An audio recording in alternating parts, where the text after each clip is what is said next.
Sensation, le MAG. Bonjour à tous, bienvenue sur Sensation en association avec TV78. Pas besoin de savoir lancer des sorts ou d'être fan de l'univers Harry Potter pour y jouer. Je veux bien entendu parler du Quidditch et pour en parler avec nous, je reçois aujourd'hui Geoffroy Cotonec, coach junior du club des Headless Hunt Quidditch 78. Bonjour. Bonjour. Alors vous êtes coach de l'équipe de Quidditch Les Dragons. D'où vient la pratique du Quidditch ? Alors la pratique du Quidditch nous vient principalement des Américains qui un jour ont décidé qu'ils allaient adapter à la façon des Moldus le sport de J.K. Rowling. Et c'est un sport qui est extrêmement pratiqué là-bas puisque c'est dans certaines universités carrément un sport pour lequel on peut recevoir une bourse pour continuer ses études après derrière. Et alors c'est à la base un sport qui sort de l'univers fantastique de J.K. Rowling. Pourtant, le Quidditch s'est développé en France et dans le monde depuis maintenant plusieurs années. Pourquoi doit-on considérer le Quidditch comme une pratique sportive ? Il suffit de nous voir cavaler sur le terrain pour considérer ça vraiment comme une pratique sportive, hein. C'est un sport à part entière où c'est un bon vieux sport de balle. Ça sort un peu des clous, c'est quelque chose de différent, mais c'est joué partout dans le monde, partout en France. Donc non, effectivement, on n'est pas plus différent que le rugby ou le football maintenant, quoi. Et dans les films, le Quidditch se joue sur un balai volant. Nous sommes de simples moldus. Alors comment se joue le Quidditch et qui est à l'origine des règles du Muggle Quidditch ? Alors c'est donc du coup deux Américains dont j'ai oublié le nom, c'est Alexander... Benépé, il me semble. Ouais, Benépé, exactement, c'est ça. Et comment ça se joue ? Tout simplement, c'est un jeu de balle. Donc on a une balle qui nous sert à marquer avec des joueurs dévolus à ce poste, plusieurs balles qui servent à éliminer l'équipe adverse avec aussi des joueurs dévolus uniquement à ce poste, un gardien pour défendre les buts qui sont au nombre de 3.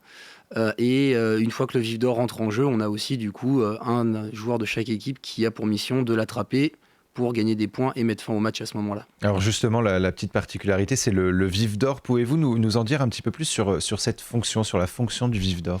Le vif d'or, c'est tout simplement ce qui fait qu'un match prend fin. Quand le vif d'or est attrapé, le match prend fin. Et donc du coup, le vif d'or, en fait, c'est tout simplement une balle de tennis dans une chaussette qui est portée par un membre du corps arbitral. Et le but, du coup, c'est d'outrepasser physiquement cet arbitre pour lui voler cette fameuse chaussette et mettre fin au match à ce moment-là. Alors vous nous avez parlé de 3 buts. Comment se font, parce que alors, dans l'univers fantastique, c'est trois cercles. Est-ce que là on retrouve aussi ces 3 cercles ? C'est ça exactement, ces 3 cercles qui sont positionnés à 3 hauteurs différentes pour que du coup tous les gabarits de joueurs et de joueuses puissent accéder, et on peut marquer du coup dans les deux sens, donc on a le droit de contourner le gardien pour marquer dans le dos. Et parmi les règles, il y en a une que j'ai trouvée pertinente, c'est un sport collectif obligatoirement mixte. Alors pourquoi le rendre obligatoirement mixte ? Je pense que c'est dû au fait qu'on se considère réellement comme un sport inclusif, c'est-à-dire que outre le fait qu'on tient à ce que ça soit quelque chose de mixte, on est aussi inclusif sur toutes les questions de genre.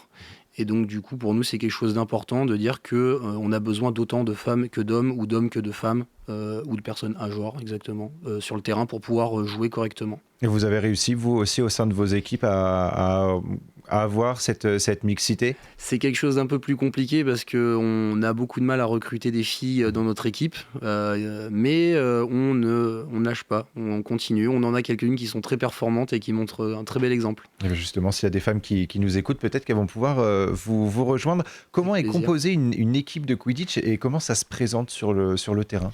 Donc du coup, comme je disais tout à l'heure, on a 3 poursuiveurs qui vont donc avoir la mission de marquer des buts avec le soif, la raison de 10 points par but. On va avoir 2 batteurs qui vont jouer les cognards et qui vont devoir défendre ces poursuiveurs face à l'équipe adverse.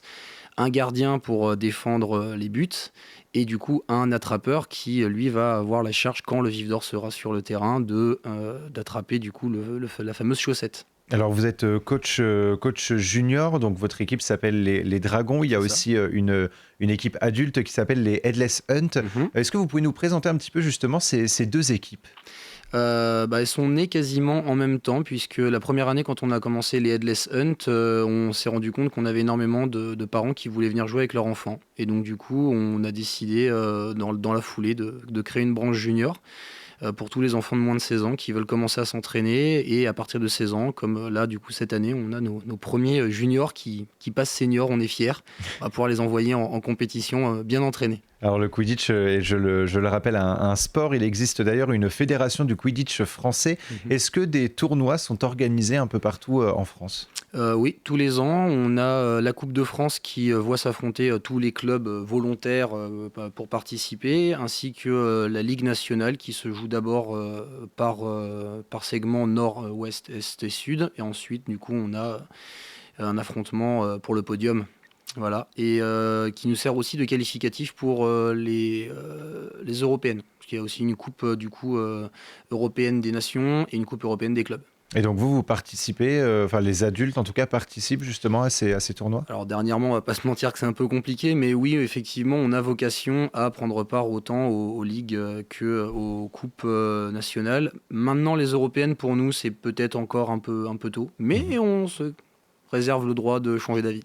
Ça fait partie justement de vos projets peut-être dans quelques années de participer à des tournois européens ? On aimerait, mais effectivement, ça demande beaucoup d'abnégation, ça demande d'avoir des gens qui sont disponibles. Et comme je vous ai dit, on a beaucoup de parents, donc effectivement, ça demande d'avoir un membre de la famille qui s'en va pendant peut-être une semaine à l'étranger. Donc voilà, ça demande de l'organisation, mais pourquoi pas un jour ? Et alors qu'est-ce qui fait la force de votre équipe ? La force de notre équipe, ça peut paraître bête, mais c'est parce qu'on n'est pas une équipe forcément de jeunes. On n'est pas une équipe de 18 ans, 20 ans. On est tous quasiment parents et donc on sait que on sait s'adapter aux besoins et au rythme des autres et on fait du Quidditch pour le plaisir avant tout. En fait, on le fait pas pour la gloire, pour la compétition. On le fait pour s'amuser, pour passer un bon moment, pour se maintenir en forme.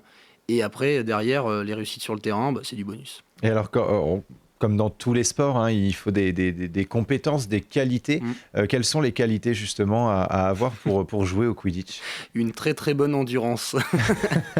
C'est 18 minutes minimum de course avec seulement un temps mort dans chaque équipe. Donc on s'entraîne énormément à l'endurance sur le très très long terme, même si on échange parce qu'on peut être plus que 7 sur le banc, mais ouais, il faut pas s'arrêter au bout d'une minute en crachant ses poumons parce que sinon effectivement ça devient compliqué pour les autres. Donc il faut être un minimum sportif. Un non sportif comme moi qui n'a pas du tout d'endurance, il aurait un petit peu de mal sur le terrain. J'ai commencé non sportif aussi il y a quasiment 5 ans et maintenant je vais beaucoup mieux. Donc non, on s'entraîne, on se soutient tous pour relever le niveau et faire en sorte que tout aille bien, quoi. Alors, on évoquait justement ce rapprochement à l'univers Harry Potter.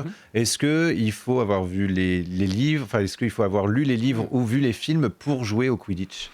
On va pas se mentir, ça aide un peu quand même à connaître les termes et les règles. Maintenant, un moldu complet peut, sans avoir vu un seul film Harry Potter ou lu un seul livre Harry Potter, peut complètement comprendre les règles. Je pense que là, je vous l'ai expliqué, je pense que vous avez déjà compris comment ça fonctionne.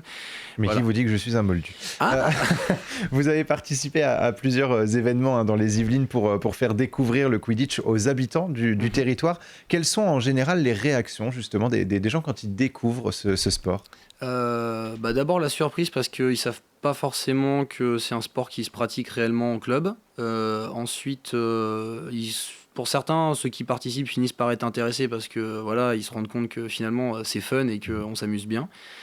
Et comme j'ai dit, c'est le fait que nous on n'hésite pas à jouer entre adultes et enfants et à juste, on est là pour le fun, quoi. Ce qu'il faut retenir, c'est ça, c'est que c'est un club, il y a des tournois, mais faut venir, il faut pratiquer le Quidditch en se disant qu'on va s'amuser avant tout. Ah oui, complètement. Si on commence à se prendre la tête sur des questions de tournois, de coupes, de médailles. Non, c'est pas du tout notre façon de faire. Nous, on vient, on passe du bon temps entre nous, on se soutient mutuellement, on évolue tous, on se pousse vers le haut et comme j'ai dit, les victoires sur le terrain, quand on en a, c'est du plus. Et est-ce que vous avez des projets concernant vos deux équipes, alors à la fois les Dragons et les Endless Hunt ? Encore et toujours faire la promotion du sport sur le territoire. On intervient dans des écoles, dans des collèges, dans des médiathèques, dans des festivals. Il y a un festival qui va se monter au mois de mai qui nous a appelés pour faire une démonstration sur tout le week-end.